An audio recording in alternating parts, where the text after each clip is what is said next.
Olá pessoal, como vocês estão? Espero que estejam muito bem. Sou Samuel Sena, da Primeira Igreja Batista de Belo Horizonte. Quero refletir com você sobre o Evangelho de Lucas, capítulo 9. Lucas, capítulo 9, ele marca um ponto decisivo no ministério de Jesus. Aqui ele envia os discípulos, realiza milagres poderosos e ensina o verdadeiro significado de servi-lo. E esse capítulo nos desafia a confiar na provisão de Deus, entregar nossas vidas ao Senhor e entender que a verdadeira grandeza não está em receber, mas estar em servir. A princípio, o capítulo aborda a missão dos 12, e aqui eu aprendo que nós precisamos confiar no Senhor. Jesus ele envia os discípulos para pregar o reino de Deus e curar os enfermos. Ele lhes dá autoridade, mas ordena que não levem nada para a jornada. Ele diz no verso 3, não leveis nada para o caminho, nem bordão, nem alforge, nem pão, nem dinheiro, nem tenham 2 túnicas. Essa instrução parece radical, mas ensina uma verdade essencial. Quando Deus nos chama, Ele nos sustenta. Muitas vezes nós queremos segurança antes de obedecer, mas a fé nos desafia a depender inteiramente do Senhor.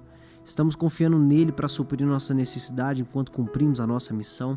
A verdade é que na terra a gente vai passar por privações, mas nunca a ponto de perder aquilo que nós realmente precisamos. Talvez podemos não ter o que queremos, mas nunca vamos deixar de ter o que precisamos. A verdade é que se você está ancorado no Senhor, Ele vai suprir suas necessidades. A Bíblia diz, buscar em primeiro lugar o reino de Deus e a sua justiça, e todas as outras coisas serão acrescentadas. Em seguida, nesse capítulo, nós vemos a multiplicação dos pães e como Deus usa o pouco que nós temos. O texto diz que uma multidão faminta se reunia e os discípulos queriam despedir o povo, mas Jesus respondeu, dai vocês a eles de comer. E com apenas 5 pães e 2 peixes, Jesus alimentou milhares de pessoas. Esse milagre nos ensina que quando entregamos o que nós temos, quando nós organizamos, Ele multiplica. Muitas vezes a gente acha que não temos o suficiente, seja tempo, seja nossos recursos ou pouca capacidade. Mas basta a gente colocar tudo o que nós temos nas mãos daquele que pode fazer todas as coisas. De fato, o seu tempo ele é curto, mas quando você gasta ele na presença do Senhor, ele se torna mais produtivo. Talvez os seus recursos também sejam pequenos, mas quando você consagra isso nas mãos do Senhor, isso prospera. E até mesmo a tua capacidade. Às vezes você olha para si e fala, eu não sou capaz de fazer determinadas coisas. Mas a pouca capacidade que você tem nas mãos do Deus que faz todas as coisas, pode te levar a muitos lugares. Como o nosso querido pastor Juan diz, não é exatamente o que você tem, mas em que mãos está. Uma bola de futebol nas minhas mãos não vale muito, mas nas mãos do Neymar vale milhões. Tudo depende de que mãos está. Aquilo que é escasso sobre a tua vida pode se tornar abundante quando você entrega e consagra isso ao Senhor. Em seguida nós vemos a confissão de Pedro e a cruz de Cristo. Jesus pergunta aos discípulos quem o povo diz que ele é e Pedro responde, tu és o Cristo de Deus. Logo depois Jesus revela que o caminho do Messias, ou seja, o seu próprio caminho, leva a sofrimento, leva à morte. Então isso desafia os seus seguidores, porque ele diz, se alguém quiser vir após mim, negue-se a si mesmo, tome cada dia a sua cruz e siga-me.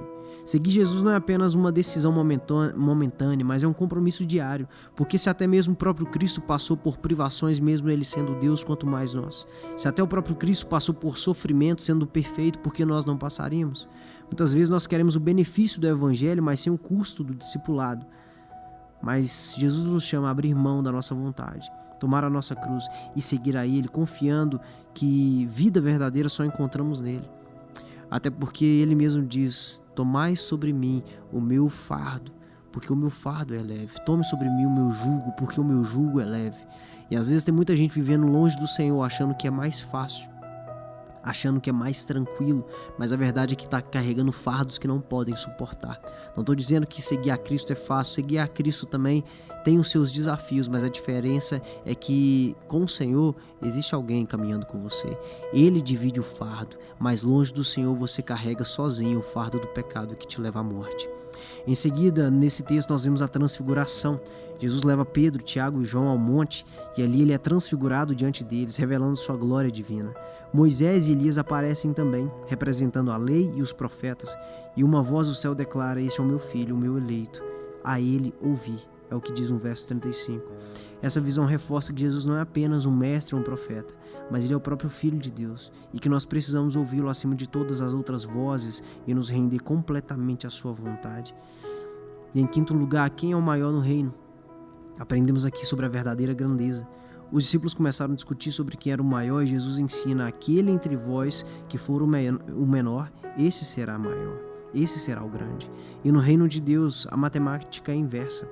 A grandeza não é medida por posição, reconhecimento ou por popularidade, mas por humildade e por serviço. No mundo em que se valoriza o poder, em que se valoriza o status, em que se valoriza a quantidade de seguidores no Instagram, Jesus nos convida a servirmos, a amarmos, a vivermos e sermos alívio para as pessoas. Então, às vezes você está perdendo o seu tempo, querendo ser grande, querendo ser uma pessoa reconhecida, querendo ser aquele que vai ser aplaudido. Mas, biblicamente, você é grande quando você serve.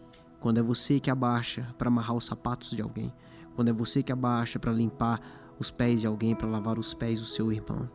Grande é esse, porque Jesus foi assim. Então eu gostaria de concluir lembrando que em Lucas 9 nós aprendemos que quando Deus nos chama, Ele nos sustenta. E que o pouco em nossas mãos, quando é entregue em Deus, pode ser multiplicado para abençoar muitas pessoas. Quero lembrar também que seguir a Jesus exige negar a si mesmo, tomar a cruz diariamente e seguir a Jesus. Cristo, Ele também é o Filho de Deus e nós precisamos ouvi-lo acima de todas as coisas, porque dele, somente dele, vem palavras de vida eterna. E para finalizar, a verdadeira grandeza está na humildade e não na popularidade. A verdadeira grandeza está no serviço e não no receber. Feche seus olhos, vamos orar. Pai, obrigado, Senhor, por tudo que falamos aqui, por tudo que lemos, por tudo que aprendemos. Deus, eu quero pedir ao Teu Santo Espírito que ministre sobre cada coração agora exatamente o que cada vida precisa para crescer e prosseguir em Te conhecer, Pai. Deus, em todas essas histórias que nós ouvimos, nós temos algo a aplicar sobre nossas vidas. E naquilo em que temos sido reprovados, pedimos perdão, mas pedimos ao Senhor que nos ajude a vencer também, Pai. Que o Senhor nos dê um dia muito abençoado diante do Senhor e que possamos colocar em prática, não sermos apenas ouvintes, mas praticantes da Tua palavra. Em nome de Jesus, amém.